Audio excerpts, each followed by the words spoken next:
Hey guys, it's Josh coming back from the Dane and Josh show. Dane sends his love. He's been very, very busy lately these days, calling a lot of games, which is totally fine. Dane is very, very big on the game calling side, the voice of a lot of franchises around here. That just gives me more time to do my favorite part. You know, I love the music side, and I've got a special treat for you guys tonight.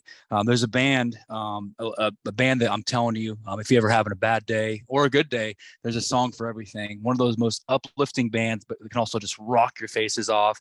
I've been listening to them since day one. I would probably say a super fan. There's a few bands in this world that I'm just a super fan about. These guys, POD, Alice in Chains, just one of the best. And with the lead singer having, in my opinion, the best voice in active rock, it's my honor to get right down to it and bring on Mr. Paul McCoy. Paul, how you doing, brother?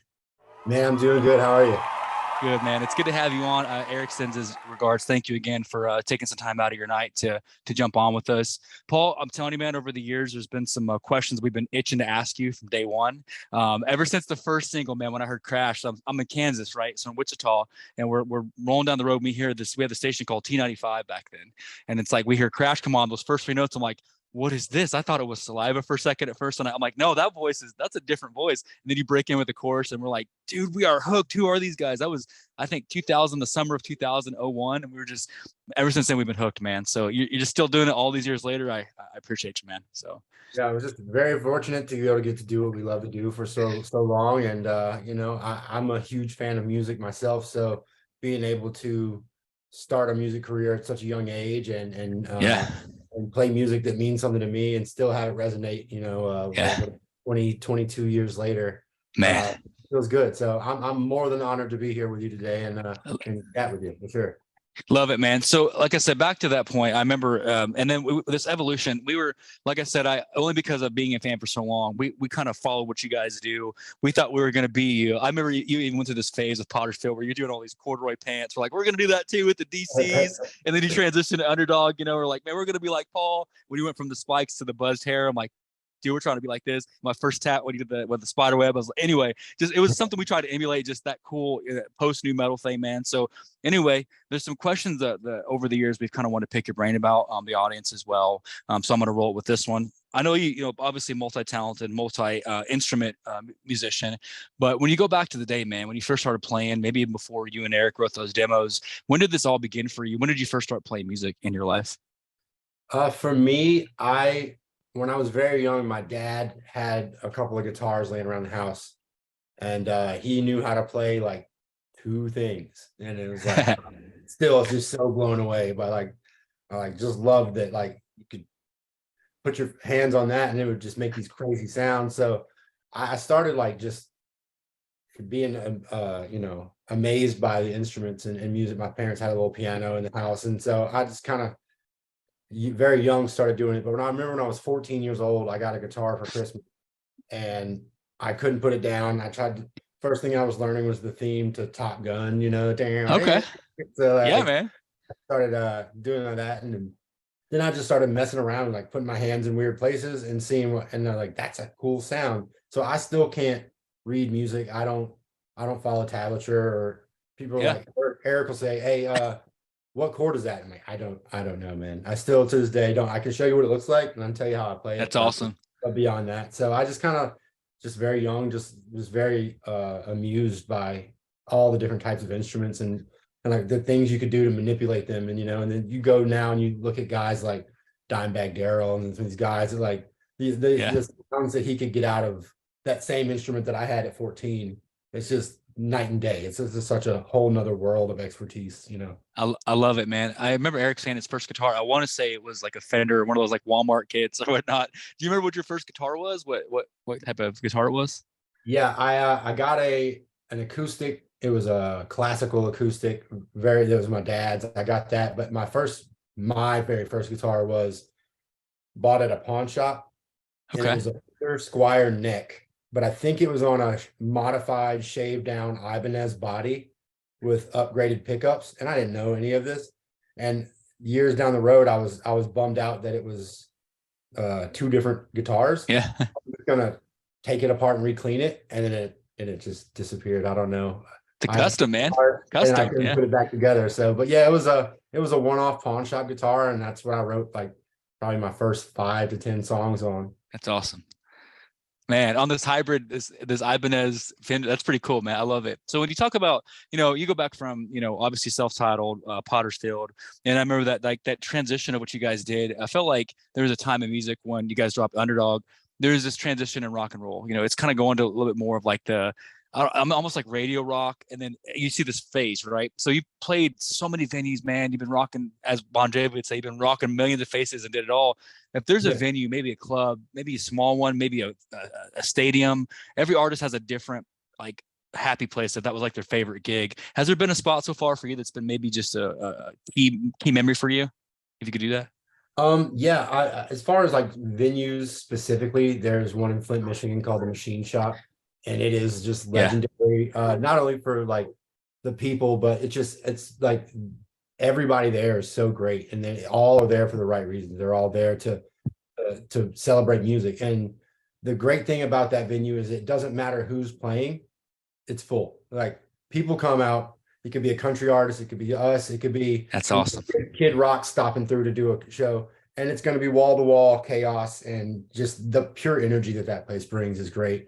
Um, there's another one here in Louisiana in Baton Rouge on campus for LSU. It's called the Varsity. Yeah. Another that I've never had a bad time there. The crowds are always fantastic.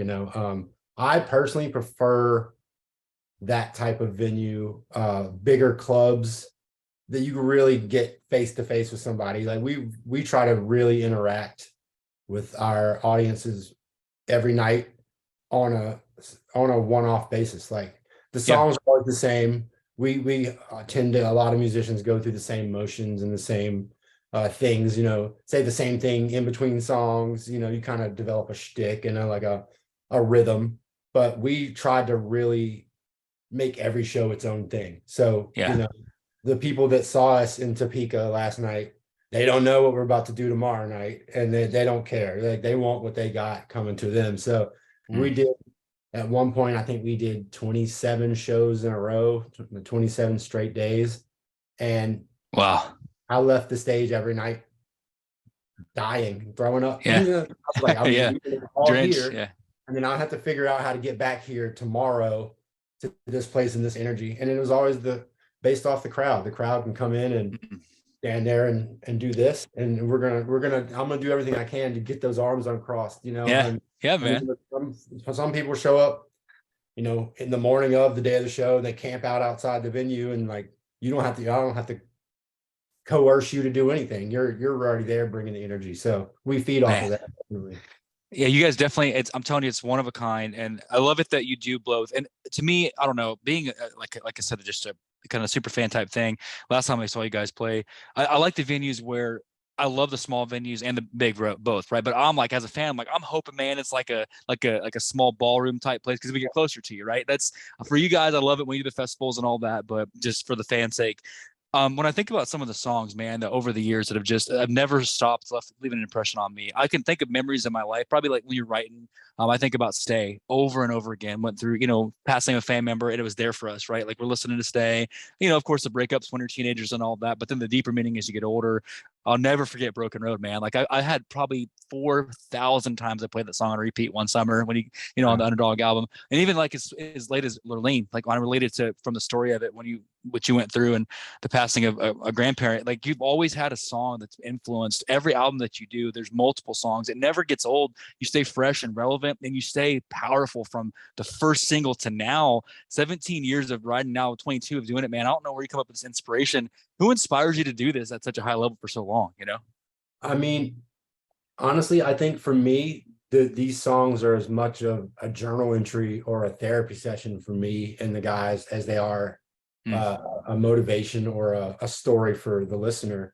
I know for me personally, whenever a lot of these songs that really are personal to me, it doesn't matter if we've played them 10,000 times. Every single Mm-hmm. time I hear Eric start the guitar part, I go back to the place that I need to be in. And that way I can truly relive the moment and emote the song the way Yeah. it's supposed to be as it was written. A lot of the songs are written with me just having an acoustic guitar and having a piece of music that just makes me feel some kind of way. And I don't usually go into a song with a preconceived game plan. I kind of let the emotions of the music. I write a lot of waltzy minor chord progressions, and when I do that, it might start making me think about something Yeah. sad or something along the lines, and I'm like, then it'll just take me to a time in my life where I'm like, man, I never got to talk about this, so let me just like, and then that's when the songs tend to just write themselves and pour out onto the page, and it makes my job easier when I can just let go the drop the walls down and just be honest and just tell my story. And luckily for us, over all these years, it seems to be pretty relatable, and that in itself helps me. So it's kind of a cycle where it's like I write something that's important to me, something that maybe happened to me or that I've gone through, and I try to always put a positive spin on it. So a lot of bad things happen, but at the end of the day, if we can keep our heads up and keep our eyes on the prize, keep focused on the end goal, then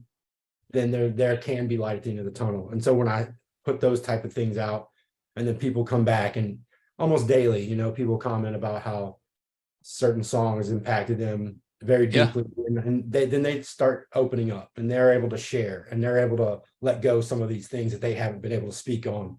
And so we all can feel human, we can all relate, we can all become the same, and that to me is very important, to feel included, to feel understood. That's a hard thing for a lot of people, especially these days. There's a pill for everything. There's a way to just numb yourself to no end. And for a long time, I'm October, I'll be 5 months sober, but there was a long time where I had to numb every day. Constantly, touring is a hard lifestyle to live, whether it's, drinking, drugs, the constantly being up late, never having home base. People think, oh, being in a rock band, that's got to be so cool. And it's like, I missed out on my daughter's, most of her milestones in her young life. I missed out on funerals. I missed out on life, and I would go to bed every night, drink till I pass out, and go to sleep in a coffin-sized bunk bed, rolling down the road at 80 miles an hour, not sure if I was going to wake up, or if and when I did, where I was going to be, and then have to pretend like none of that happened, and entertain, and dance and sing, and pretend like life is magical. And most of it is completely miserable, but we took all those sacrifices to be able to share our story. And I'm so happy that I've had the opportunity, and we're just very lucky. We got to be the right place at the right time, and we've held on for a very long time. And it still helps to this day. Like right now, I've started redoing some acoustic versions of some songs, and I love it. Love it.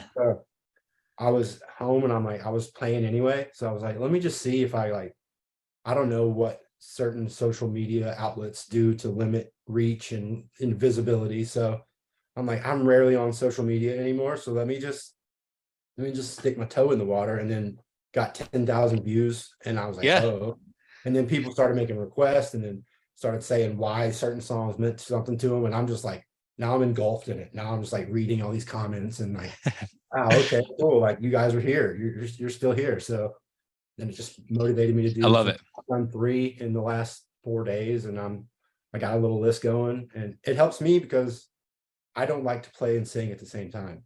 It's like one of my biggest fears.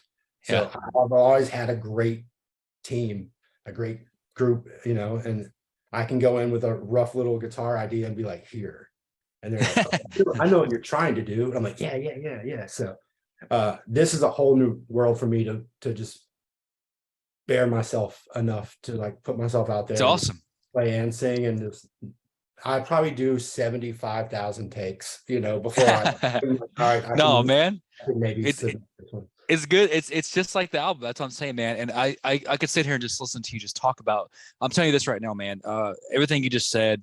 I wish I was that eloquent when you're talking about the ups and downs and the struggles and being real. I remember this. It's funny, man, because we know that you do it in a very, very good the way you do about it. We know there's a faith about you, but you're not preachy about it. And I remember one time when Photograph came out. I'll go back for a second, and I'm listening to this interview, and like you guys were doing like short interviews at the time, and I said, "What's the meaning song?" You said, "Don't be a punk." That was the whole interview, and you guys said, "Don't be a punk." And this is probably 18 years ago, right? Or whatnot. And I'm just like, the way it's so positive and so real, but also there's hope. Hey, this is what you're going through. Maybe you're going through a time where you're trying to overcome a battle with addiction or this and that.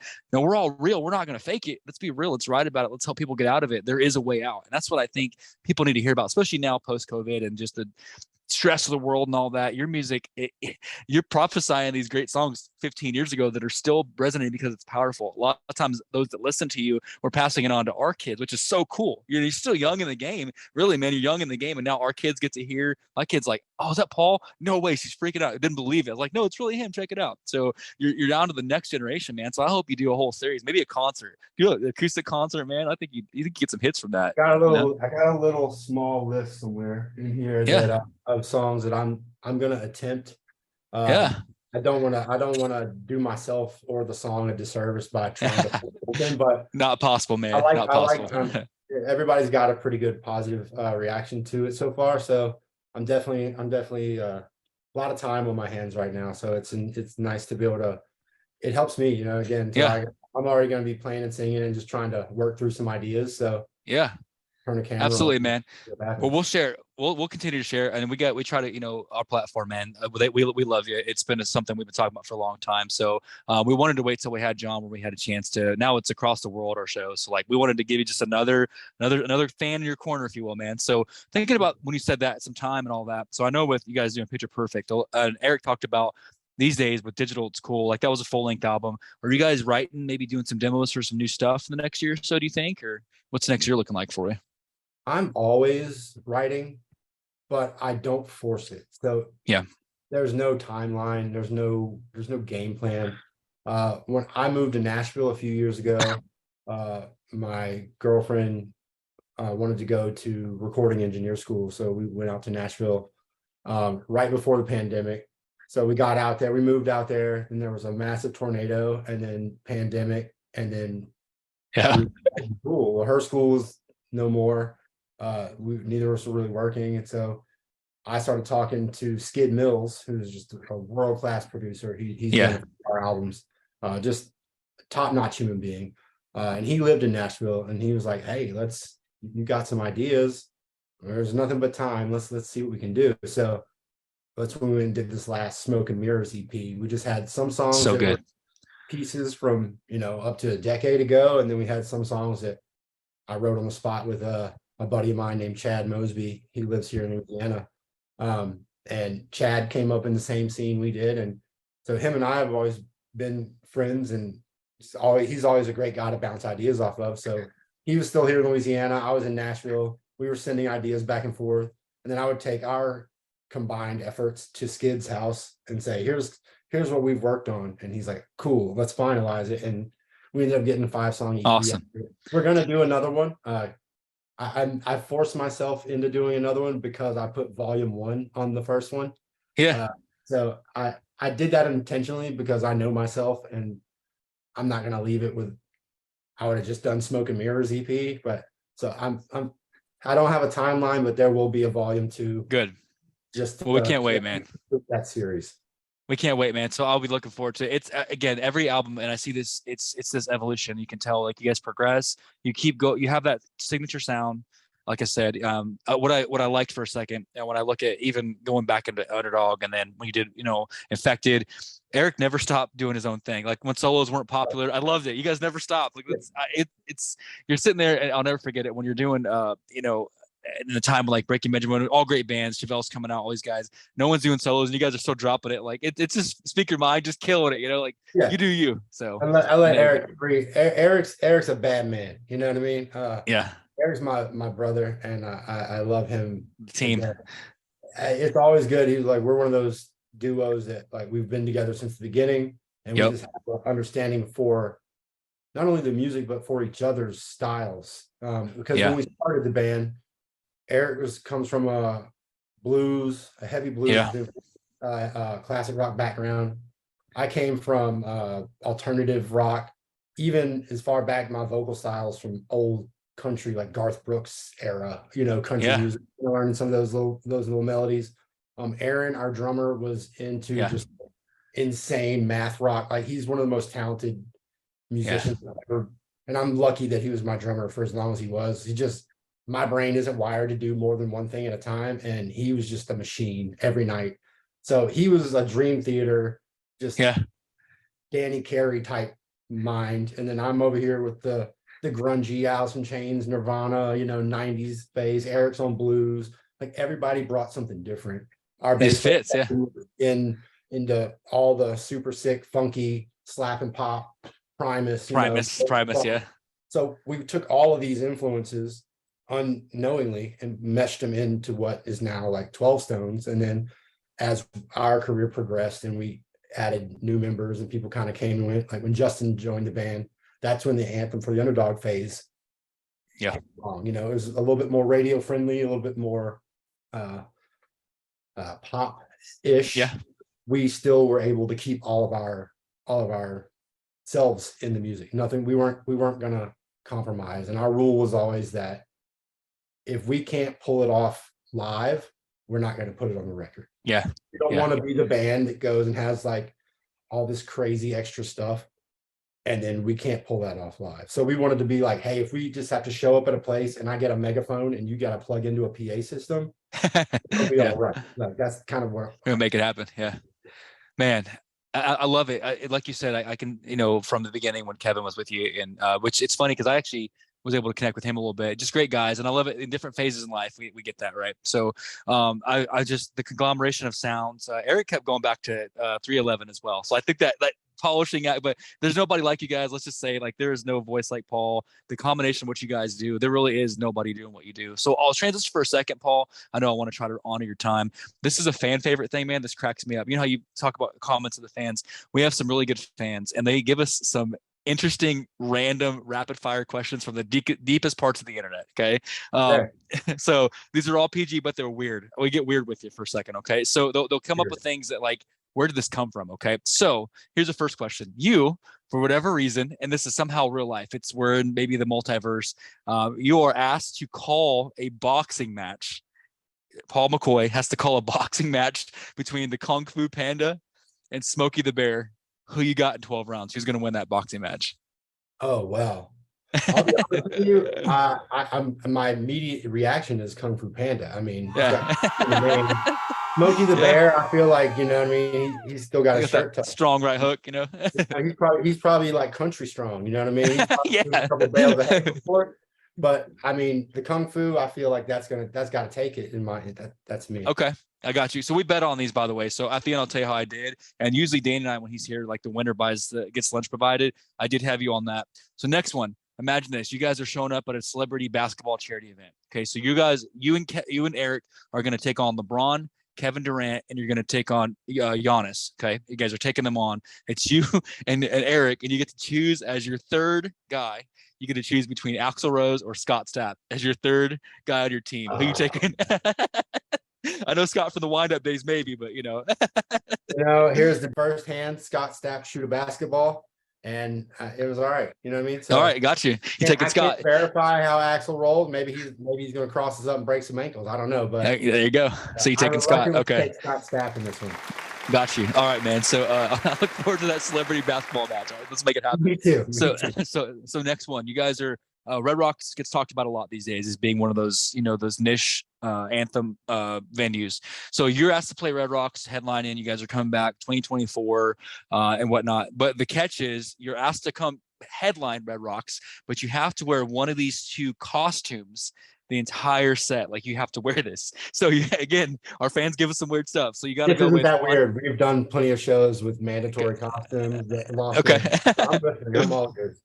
So you either have to come out and rock the show Red Rocks in a Scooby-Doo costume or a Ninja Turtles Shredder costume. Which one are you rocking?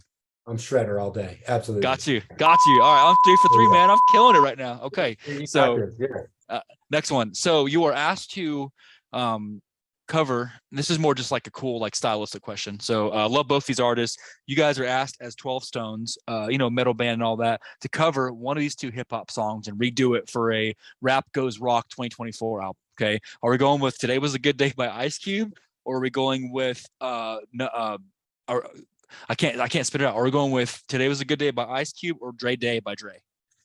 Oh, I'll be honest with you. I'm dropping the Ice Cube Yeah, yeah. Today was a I am good 4 for 4, baby. Man, I No, because love it, man. I So got that on my iPod right now. yeah, I still like to live by the anthems. You know what I mean? I love it. I I love it. like to keep the head bouncing. So We need to make that a thing, man. Maybe on one of your Facebook sessions, let's do some remixing of some hip hop. I think you could pull it off, man. yeah, So we were talking about it for a long time. Eric and I were always joking about doing Tricky. We were gonna yeah, release yeah, a rock version of Tricky. So that'd be legit, man. I'd love it, you man. never know.